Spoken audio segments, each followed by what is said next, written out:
Ce n'est pas parce que c'est du bois que c'est écolo. Pas de colle ni de solvant pour le projet Pousse Meuble de l'association grenobloise Nemeton qui fait pousser des tabourets en pleine terre. Plusieurs rendez-vous sport ce week-end en Isère, à commencer par une compétition de touch rugby pour les filles et les garçons, du VTT avec l'Ultra Trail de la Meige et le championnat de Ligue 2 de football avec GF38 Toulouse. Et puis, petit par la taille, grand par ses conquêtes, Napoléon Bonaparte est au cœur de la nouvelle exposition du couvent Sainte-Cécile à Grenoble. Son commissaire David Chanteran nous en dira plus. Bonsoir à tous, ravi de vous retrouver dans ce JT du jeudi 16 septembre 2021, toutes les heures à partir de 18h, l'essentiel de l'actualité du Grand Grenoble. C'est parti pour les votes des primaires des Verts sur Internet. Un peu plus de 122 000 personnes se sont inscrites pour départager les 5 candidats, dont le maire de Grenoble, Éric Piolle. Les résultats du premier tour sont attendus dimanche vers 17h30. Si aucun n'obtient plus de 50% des suffrages, les 2 candidats arrivés en tête se retrouveront pour un second tour. Ils ne veulent pas planter des arbres, mais faire pousser des meubles. Les meubles en bois achetés dans les grandes surfaces suédoises ou autres constituent une source de pollution à 2 titres dans le processus de fabrication et par les émanations toxiques une fois à la maison. À Grenoble, l'association Nemeton a peut-être trouvé la solution. Charlotte Faulkner. Dans un jardin, on a plutôt pour habitude de planter des fruits, des légumes ou encore des plantes. Mais dans ce jardin expérimental, il n'en est rien. Ici, on fait pousser des meubles en les guidant tout au long de leur croissance. Une technique appelée tree shaping. Les Paulownia, quand ils arrivent ici, sont vraiment tout petits. Ce sont de jeunes plants de quelques centimètres qu'on va guider au fur et à mesure de leur croissance avec tout un jeu de tuteurs. Durant cette période-là, du coup, il faut régulièrement les attacher et déplacer les attaches pour être sûr que le tronc, au fur et à mesure qu'il pousse, est au bon endroit, sachant que spontanément, le Paulownia, lui, cherche à pousser vers le haut. Dans les jardins de Loug, à l'île Verte, ce sont donc des Paulownia qui ont été choisis pour faire pousser ces tabourets, une variété d'arbres à la croissance très rapide.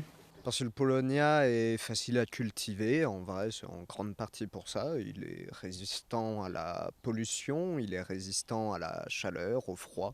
Le seul truc que craint un peu le Paulownia, c'est le vent et les fortes bourrasques. Parce qu'en fait, le bois n'est pas très dense et le Paulownia fait des immenses feuilles. Donc du coup, ça fait une très grosse prise au vent. Faire pousser des meubles, un concept qui existe déjà depuis plusieurs années, un concept que l'association de médiation culturelle scientifique Nemeton a voulu expérimenter afin de développer des technologies à émissions carbone négatives. Dans les objectifs du GIEC pour 2050, pour réduire drastiquement les causes du réchauffement climatique, il y a beaucoup la notion de technologie à bilan carbone négatif qui revient. Un peu dans cette optique-là, nous, on a eu envie de tester, comme ça, de fabriquer des meubles en faisant du tree shaping. Ce tabouret, à la fin, il aura consommé plus de CO2 que ce qu'il aura rejeté, donc son bilan carbone sera négatif. Les tabourets ont été plantés en 2019 et devraient être récoltés d'ici la fin de l'année.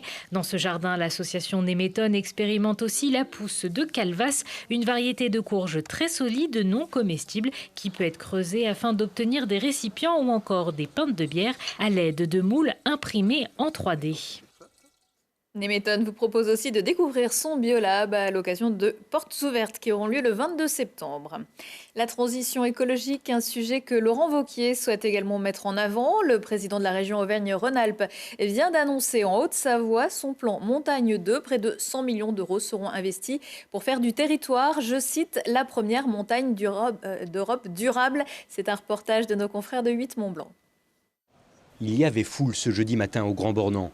Élus comme professionnels de la montagne, tous attendaient avec impatience la grand-messe de la région et le dévoilement du deuxième volet du plan montagne. Et pour beaucoup, ils n'ont pas été déçus. Avec une enveloppe de près de 100 millions d'euros, de nombreux axes de travail ont été annoncés, à commencer par une volonté de réduire drastiquement la pollution en altitude et de tendre vers des stations zéro émission de CO2. Avec la diversification de l'offre touristique aidée à hauteur de 15 millions, la découverte de la montagne par tous les jeunes de la région qui bénéficiera d'une enveloppe, elle, de 6 millions d'euros et la pérennisation de l'enneigement hivernal doté d'un budget de 30 millions d'euros, Laurent Wauquiez l'a répété, il veut faire des massifs du territoire la première montagne durable d'Europe. Mon objectif, c'est vraiment d'avoir une montagne qu'on puisse faire vivre au maximum sur la plus grande partie de l'année. Vous savez, j'ai toujours dit que je défendrais la montagne. On est la grande région de la montagne. Et j'aime pas ceux qui mettent en accusation le ski, la neige. Nous, on la défend. Je défends les moniteurs, je défends nos stations de ski, mais j'aime aussi le trail l'été. C'est toute la montagne qu'on doit défendre. Un message qui se veut rassembleur et qui a trouvé bon entendeur au cœur des Aravis, face au parterre d'acteurs de la montagne, venus pour la plupart chercher un signe positif quant au futur de leur activité. Là, ça fait vraiment du bien. Ça fait du bien parce qu'on vit, cette crise a tellement été un accélérateur qu'elle défie un peu le ski. Parler du ski, on a presque peur d'en parler en pensant que c'est fini. Non, je m'excuse, c'est pas fini. Nous vivons ici dans nos vallées de montagne. On a besoin de rassurer tout le monde et je crois que ce matin, le plan montagne a surtout été là-dessus aussi. C'est de rassurer les gens qui vivent en montagne. Une économie qui représente aujourd'hui 120 000 emplois directs et près de 400 000 autres indirects, générant en moyenne un chiffre d'affaires avoisinant les 7,5 millions d'euros. Un réel fleuron de notre territoire et qui sera donc accompagné jusqu'à l'horizon 2028 par ce plan montagne numéro 2. La proximité avec la montagne et ses nombreuses activités, certainement l'un des atouts de Grenoble pour les jeunes qui choisissent de venir y faire leurs études. La capitale des Alpes perd néanmoins une place au classement des villes où il fait bon étudier. Selon le classement du magazine L'Étudiant, Grenoble prend la 7e position de ce palmarès des 44 villes universitaires. Derrière Nantes, les points forts de Grenoble, cadre de vie et vie étudiante, peut mieux faire côté formation et emploi. Toulouse conserve la première place devant Lyon et Rennes. Grenoble qui est régulièrement cité dans les villes universitaires les plus sportives de France. Certains des protagonistes de l'agenda sport préparé aujourd'hui par Arthur Glory pourraient sans doute en témoigner. C'est un sport qui s'adapte à toutes et à tous. Le touch rugby, à comprendre rugby sans plaquage, sera à l'honneur ce samedi 18 septembre prochain pour la 2e édition du tournoi Alpen Touch au stade Lesdiguières. Ce sera l'occasion pour les joueuses et les joueurs de faire parler leur agilité et leur rapidité. Attention, après 6 touchés, il leur faudra rendre le ballon à l'adversaire. 5700 mètres de dénivelé, 117 km de raid et des paysages à couper le souffle, l'Ultra Trail de la Meige fait son grand retour. Du 18 au 19 septembre, les coureurs dévaleront un VTT, le plateau d'Amparis ou encore le vallon de la Buffe. Il faudra se lever tôt, top départ samedi à 4h30. Le GF38 aura soif de revanche ce week-end contre Toulouse. Défait en barrage d'accession en la Ligue 1 3-0 la saison dernière, il faudra cette fois faire bonne figure. Les Grenoblois, victorieux sur leur terrain 2-1 contre le 4e Nîmes, devront redoubler d'efforts contre une équipe de Toulouse première qui n'a pas perdu un seul match. C'est à suivre samedi à 15h. Et pour prolonger le plaisir, le GF38 recevra Nancy le mardi 21 dans la foulée. Un match contre le dernier de Ligue 2 où il sera primordial de se rassurer. Il y aura aussi du rugby à suivre. Le FCG se déplace à Aurillac et compte bien enchaîner. Après 2 victoires consécutives dont une au stade des Alpes, on dirait bien que le nouveau staff a trouvé la bonne formule. Le groupe, en pleine confiance, jouera contre une équipe d'Aurillac avant-dernière. Aucun faux pas ne sera permis. C'est donc bien ce jeudi soir. Et puis félicitations à l'équipe de France féminine de roller hockey. Les Françaises sont devenues il y a quelques jours en Italie championnes du monde en battant les Espagnols. Parmi ces filles en or, Chloé Joly-Vimin qui a inscrit le seul but du match à 1 seconde de la fin de la première période. Elle rejoindra les rangs des Yetis de Grenoble cette saison, tout comme une autre bleue, Marion Rebuffet. À l'occasion du bicentenaire de la mort de Napoléon Bonaparte, le Fonds Glénat pour le patrimoine et la création présente depuis ce jeudi et jusqu'au 31 décembre une exposition consacrée au grand homme autour de la route des Alpes. Bonsoir David Chanteran. Bonsoir. Vous êtes spécialiste de l'empereur, vous êtes notamment rédacteur en chef du magazine Napoléon Ier, revue du souvenir napoléonien, c'est dire. Et puis vous êtes le commissaire de cette exposition. Ce voyage en 1815, c'est une étape importante de la vie de Napoléon pour la suite. C'est une étape essentielle. Il faut s'imaginer qu'il est à ce moment-là de retour de l'île d'Elbe, où il a passé 9 mois. Et cette remontée des Alpes, alors qu'il aurait pu prendre de manière plus simple, on va dire, la route de la Provence, mais qui était royaliste, il choisit la route des Alpes parce qu'elle est bonapartiste. Elle est donc en sa faveur. Et de ce fait, eh bien, il prend de l'avance sur des troupes qui sont à ses trousses. Et tout va se dérouler, notamment à la Fraye et, bien sûr, à Grenoble. Parce que, comme il le dira lui-même, jusqu'à Grenoble, j'étais aventurier. Arrivé à Grenoble, je suis redevenu prince. D'ailleurs, tout au long de la route Napoléon, les communes mettent en avant ce passage. C'est le cas à Corps ou à La Fraye. Quelles sont les œuvres et les pièces qui sont présentées ici ?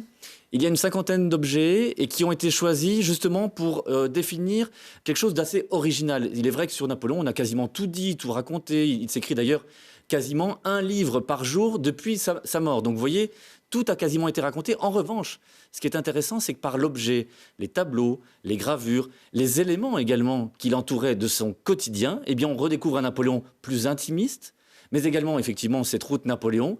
Et puis de la gloire à l'exil, c'est une épopée qui s'écrit à travers ces objets, à travers ces tableaux, jusqu'au dernier jour de Napoléon, puisque vous le savez, nous commémorons cette année le bicentenaire de la mort de l'empereur. Vous le disiez, on entre vraiment dans son quotidien avec des objets très personnels. Oui, très personnels, comme par exemple une mèche de cheveux qui a été authentifiée, puisque c'était la mèche qui avait été donnée à son valet de chambre Constant, qu'il a conservé précieusement et qui en a attesté, mais également un portrait personnel. On a également, bien sûr, et il faut en parler, les boucles de souliers, son bidet, un nécessaire de voyage, parce qu'il était très attentif à son hygiène et également à ses dents. Enfin, c'est quelqu'un de très attentif à ce genre de choses. À son aspect physique. À son aspect physique, parce que c'était aussi des recommandations de sa mère, la fameuse Mama Laetitia, celle qui disait « pourvu que ça dure ». Eh bien, Mama Laetitia avait appris à ses enfants à justement se respecter pour respecter les autres. Et la dernière chose, peut-être la plus symbolique, c'est son bicorne. On sait qu'il y a à peu près une soixantaine de bicornes qui sont authentifiées. Eh bien, ce bicorne, c'est la silhouette, cette marque quasiment publicitaire que Napoléon a indiqué et a donné pour la postérité. Si vous portez ce chapeau aujourd'hui, qui est présenté dans l'exposition, mais si vous prenez un chapeau identique, on va dire, à la même forme, si vous promenez dans la rue avec la main dans le gilet, tout le monde se dira « il ou elle se prend pour Napoléon ». D'où viennent ces objets ? Alors, ce sont des objets qui proviennent à la fois d'institutions publiques, comme par exemple le musée de Grenoble ou d'autres institutions, et bien entendu des collections privées, comme notamment les collections du prince de Monaco. Il y a également le musée Napoléon de Brienne-le-Château, et puis des collections comme le Palais Vivienne. Donc c'est véritablement un écrin extraordinaire que ce couvent Sainte-Cécile du Fond-Glénat, qui accueille 50 parmi les plus beaux chefs-d'œuvre liés à l'histoire ou à Napoléon lui-même. Comment ont-ils été aussi bien conservés ? Ils le sont parce qu'il faut se rendre compte que Napoléon, c'est le dernier personnage de l'histoire qui n'est pas connu de la photographie. Donc il y a une sorte de fétichisme, mais également d'attrait pour tout ce qui est lié au personnage, sans que son image n'ait pu transparaître de manière identique à la réalité. Et d'une certaine manière, c'est aussi pour cette raison que la légende, tout d'abord noire, parce qu'on se rappelle de l'ambition dévorante de Napoléon qui l'a conduit aux abîmes, eh bien cette légende s'est progressivement transformé en légende dorée, justement parce qu'il était prisonnier à Sainte-Hélène, et que tout doucement on s'est rendu compte aussi de ce que ça pouvait donner pour les Français dans l'unité qu'il avait voulu. Donc le fétichisme s'est emporté et s'est emparé de lui. Et vous comprenez qu'aujourd'hui encore, ce fétichisme perdure, cette légende perdure ? Je pense que ça s'est un peu transformé, c'est-à-dire qu'il y a bien sûr l'attrait pour les objets, on sait que ça prend des proportions et des valeurs énormes en vente, mais il y a également une valeur plus large, c'est-à-dire que Napoléon, ça reste, comme le disait Maurice Barrès, un professeur d'énergie, c'est-à-dire le personnage qui, parti de rien, a tout conquis, a permis aussi à cette France qui était dos à dos, la France d'Ancien Régime et de République, eh bien, d'être vraiment dans une concorde nationale. Et puis ensuite, parce que cette ambition est dévorante, eh bien, elle le conduit à la perte. Mais d'une certaine manière, c'est un destin hors du commun, avec ses zones d'ombre, mais avec également sa gloire, et qui donne à ce personnage tout l'attrait et tout l'intérêt, justement, de se pencher sur son destin. Merci David Chanteran. L'exposition Napoléon autour de la route des Alpes est à voir au couvent Sainte-Cécile jusqu'au 31 décembre. Une dernière petite information avant de nous quitter. Le couvent Sainte-Cécile participe aux 38e Journées européennes du patrimoine qui se dérouleront samedi et dimanche. L'occasion de venir voir cette exposition. Et puis parmi les lieux qui ouvrent exceptionnellement leurs portes au public, également la préfecture de l'Isère, place de Verdun à Grenoble. Un bâtiment que Napoléon n'a pas pu visiter. Et pour cause, puisqu'il a été construit 40 ans après sa mort, entre 1861 et 1866. Les salons et les jardins vous attendent, mais attention, les places sont limitées et il faut impérativement réserver. Voilà, l'actu sur Télé Grenoble, c'est aussi à 19h, 21h et 23h, mais aussi en replay sur télégrenoble.net. Excellente soirée à tous.